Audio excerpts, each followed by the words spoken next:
Exit poll के तुरंत बाद हरियाणा के लोकसभा चुनावों के परिणाम को लेकर सट्टा बाजार ने बदल डाला अपना आंकड़ा। कांग्रेस को बड़ी बढ़त, वहीं बीजेपी के लिए नहीं आई अच्छी खबर।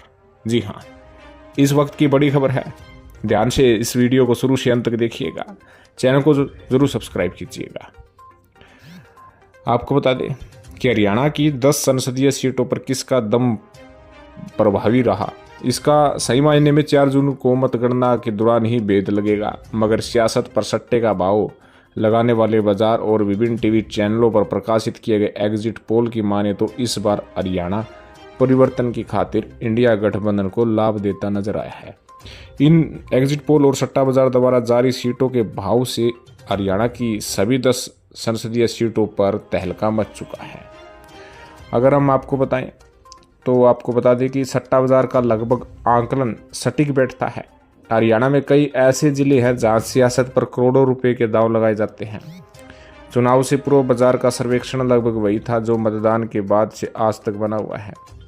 हालांकि कई सीट खासकर हिसार, सिरसा, अंबाला, भिवानी व कुरुक्षेत्र में हर दिन स्थिति बदलती रही। देखते ही देखते रोहतक, सोनीपत व सिरसा ऐसे संसदीय क्षेत्र है जहां सट्टा बाजार का भाव कहीं नीचे गिरकर कांग्रेस के पक्ष में आ गया है।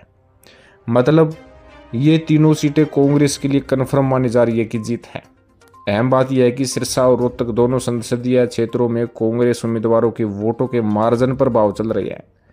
सट्टा बाजार के अनुसार रोहतक में कांग्रेस पर 8.13 पैसे है, भिवानी में कांग्रेस 110, 140, सोनीपत में 30-45, कुरुक्षेत्र में 70-80, आम आदमी पार्टी व जो कुरुक्षेत्र से उम्मीदवार है 70-80, सिरसा में 8.13 कांग्रेस के भाव हैं। जबकि करनाल की बात करें तो भाजपा के 8.13, अंबाला से भाजपा के 35-50, फरीदाबाद भाजपा 35-50 पैसे का भाव है और हिसार में कांग्रेस व भाजपा दोनों 90-90 पैसे के भाव हैं, यानी बराबरी की टक्कर है।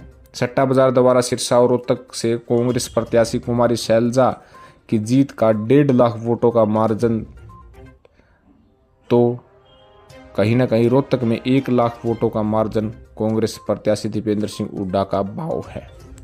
यानी सट्टा बाजार एग्जिट पोल के बाद दावा कर रहा है कि हरियाणा में 10 सीट में से 6 सीट बीजेपी को तो 4 सीट कांग्रेस को आ सकती है। कहीं ना कहीं यदि 4 सीट कांग्रेस ले लेती है तो आने वाले विधानसभा चुनाव में इसका अलग इफेक्ट पड़ेगा। याद होगा कि 2019 के विधानसभा चुनाव में जहां बीजेपी ने 75 पार का नारा दिया था, विभिन्न एग्जिट पोल्स और ओपिनियन पोल्स काफ़ी अच्छी सीटें बीजेपी को दिखा रहे थे, लेकिन भाजपा 40 पर ही सिमट गई। मजबूरन गठबंधन के तहत सरकार बनानी पड़ी। लेकिन सट्टा बाजार ने एग्जिट पोल के आने के बाद जो भाव दिखाए हैं, उस भाव से हरियाणा के विभिन्न पार्टियों के नेताओं के रोंगटे खड़े हो चुके हैं। तो आपका इस विषय में क्या कहना है, जरूर करें। चैनल को जरूर सब्सक्राइब करें। धन्यवाद।